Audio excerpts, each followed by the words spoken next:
So welcome to the latest edition of CODA's Plugging Away podcast, your go-to source for in-depth discussions and insights into the world of oil and gas decommissioning. My name is Francis Norman, and I have the absolute pleasure of being the CEO and Managing Director of the Centre of Decommissioning Australia, or CODA as we refer to it.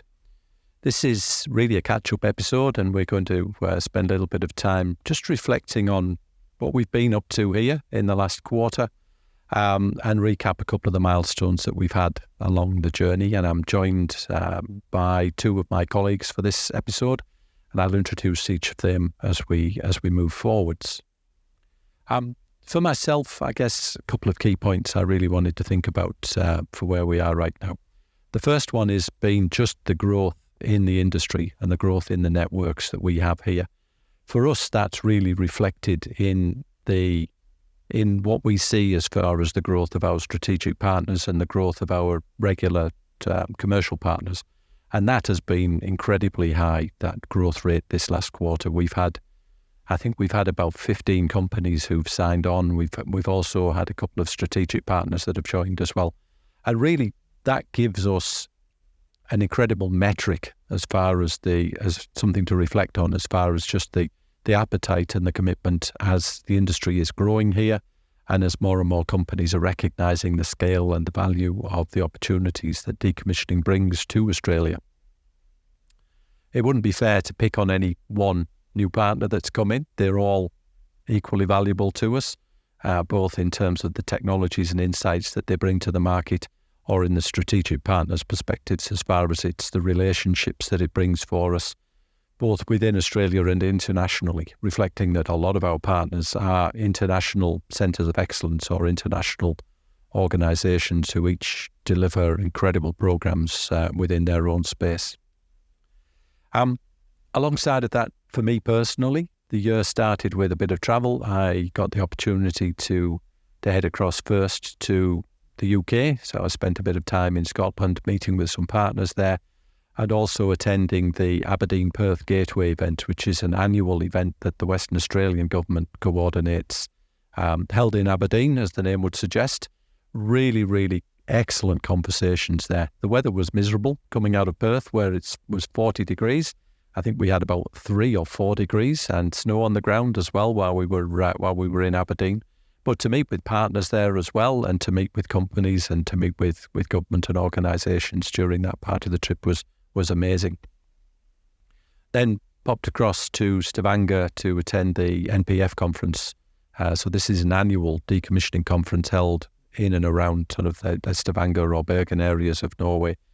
About 130 people attending, and it's a really, really good 2-day event where a lot of lessons learned, a lot of sharing, a lot of senior people from various operating companies and other organisations come along to really, really be very open about sharing their achievements, sharing the challenges that they're facing, sharing as well some of the difficulties that they're experiencing maybe along the journey as well.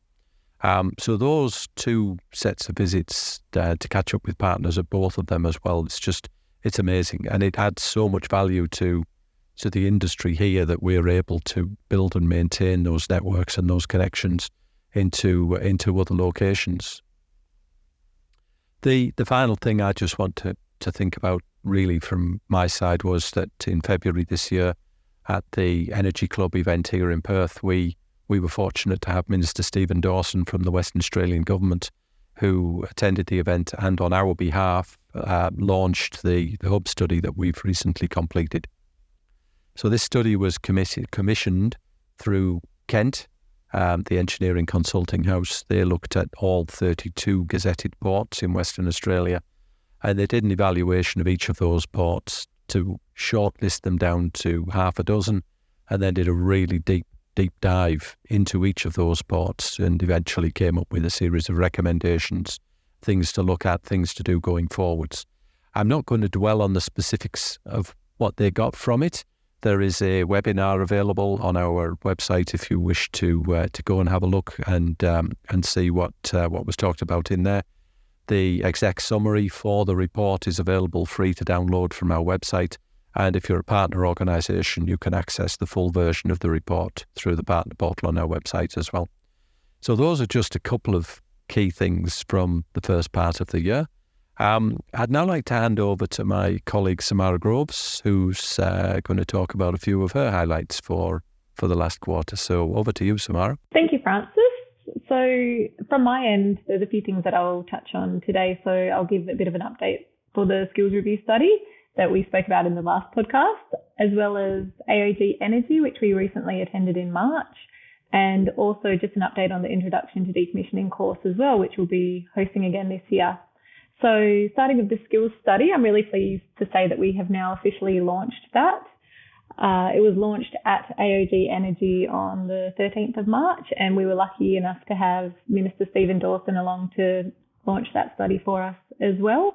So just to recap what this was, it was a skills review for the Australian oil and gas decommissioning industry, and we hired Deloitte to execute this study for us. At a very high level, the objective really was to understand the skills and capabilities required to be able to execute the decommissioning work in Australia safely and efficiently with the local decommissioning workforce, and importantly, understanding where the gaps are within the current workforce and what we need for the future as well. So they did a few things. They looked at the skills and capabilities against the decommissioning activities. They looked at what exists in the current market, including in the oil and gas and decommissioning industry, but also in adjacent industries as well. And then they did a gap analysis and have proposed a way forward as well. So the study itself is broken down into a few critical themes. It looks at the strengths of the Australian oil and gas industry, the context and preparedness of the workforce. It looks at some of the challenges and opportunities for the workforce as well. And then it looks at planning and regulatory considerations. And importantly, it looks at opportunities to move forward as well. So I would recommend going onto our YouTube channel and watching the webinar that we did with Deloitte that unpacks the study. And there's also the report that can be accessed through the CODA website. So that's free to download the summary version. And then for our CODA partners, there's an extended version as well that can be accessed through the partner portal. The next thing, so we were lucky to attend AOG Energy in March. AOG Energy is hosted every year in Perth. It is a large exhibition and conference, and we were lucky to be the decommissioning partner at this year's event. We, for the first time in the event's history, hosted a decommissioning theatre.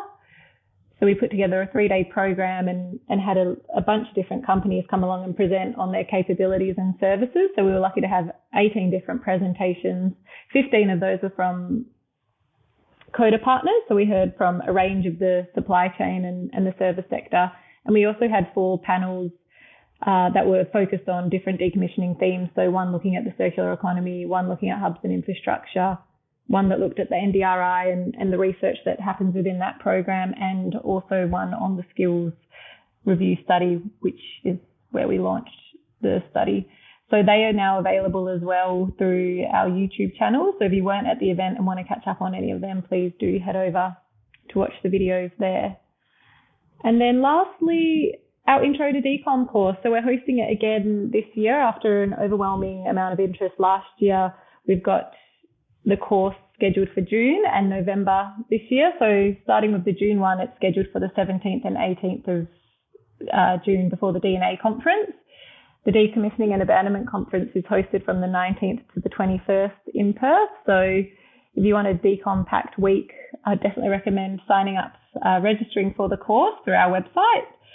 It is a 2-day in-person course, and there's 10 modules with 15 different presentations and 13 different speakers, all different experts and subject matter leaders as well that present on the whole decommissioning life cycle and all the different considerations as well.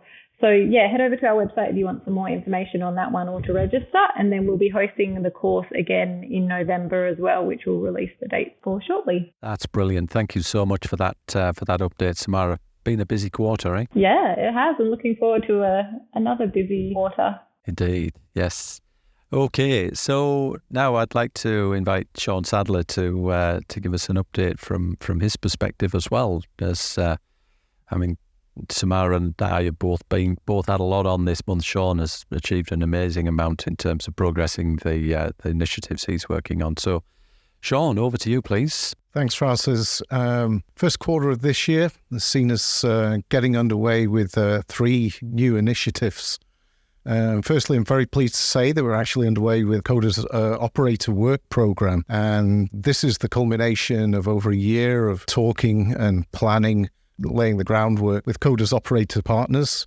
That's Woodside, Santos, ExxonMobil, Chevron, Vermilion, and OMV in New Zealand. We're joining with those companies. We're building a deep collaboration environment for them. And this is really intended to drive a couple of key activities. Firstly, leveraging CODA as an independent interface through which to explore regulatory challenges and opportunities. And in this respect, CODA will bring representatives of both industry and the regulators together to build a common understanding and focus in on what are the key and priority challenges and the opportunities for us to work together in a slightly different way.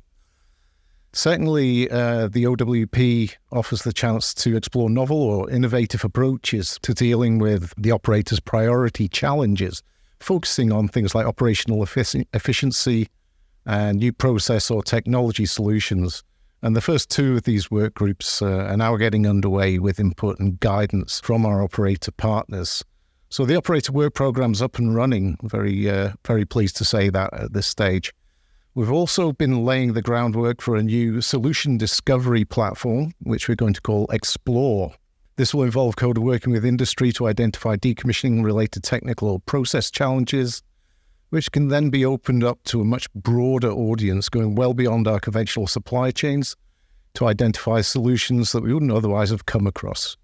So look out for comms around Explore. It's coming your way very shortly. Finally, we're also initiating our work program looking in more detail at decommissioning waste streams and the industry's key challenges with waste management. So this work will not only look to understand what those waste streams actually are, but it will also look at how liability changes across the supply chain and how legislation changes between states and territories and what implications that has for our ability to manage waste in different ways. So this work will play out over the next few months, and it's again involve multiple opportunities for industry consultation and charters for industry to provide input. So yes, it's been a very busy start to the year, alongside all the other things that Francis and Samara have been talking about. Sure has, hasn't it, Shaun? And thanks, Shaun, and thanks, Samara, for both of those. I mean, those are just the key highlights, I guess, in terms of things that we've more or less finished. You know, in Shaun's case, starting in terms of getting the OWP up and running, getting a couple of the reports closed out. I guess before I close out, there's a couple of things that I'm really looking forward to coming through in the next few weeks. The first one of those is something we've been working on for a while now, and that's an update to the outlook profile that we've had. So when I reflect back, when one of CODA's very first pieces of work was our liability study. When that was completed, there was an enormous amount of interest from practically everybody to see some more detail that sat behind the graphs and the numbers that were in there. And that was really challenging for us to be able to provide and to develop it and maintain in a dynamic environment.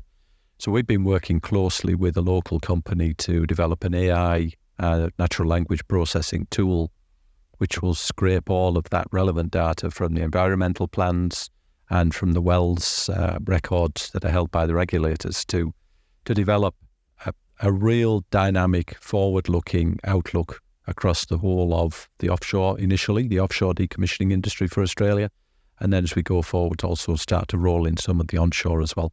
So that one will hopefully be starting to appear on our website in the next 6 weeks, 8 weeks or so. Ideally by the end of the middle half of the year, so the end of this financial half, it'll be there and it'll be up and running. Then the other one that Samara touched on as well is the Decommissioning Abandonment Conference. Now this is being held for the 3rd time this year. It was held first in 2022, straight after COVID as the borders opened. It was held again last year when there were 270 plus delegates that attended. This year the conference is expected to draw over 300 delegates, held in Perth again, extended to 3 days, moved to a new venue to make it, to give us the space for more people to attend. So looking forward to this event. It is going to be a real landmark annual event to be held now in Australia, and one where we'll get a lot of people come together to talk about where they're at and what's going on in the industry. And an event really as an annual event, as the decommissioning volumes pick up across the country, to have an annual event like this where the industry can come together to talk about where it's at is absolutely vital for us. So I think that's probably about enough. As you can grasp there, we've got a lot going on, but if there's anything in all of this that you'd like to hear a bit more about, please do reach out to any of us, to Samara, to Shaun, to myself, and we'd be more than happy to try and fill you in with any details or point you to any links or anywhere that you might be able to access the sort of the more detailed and more in-depth versions of whatever it is that we've discussed. So, look forward to sharing our next update with you in a few months' time. But, in the meantime, thank you very much for listening.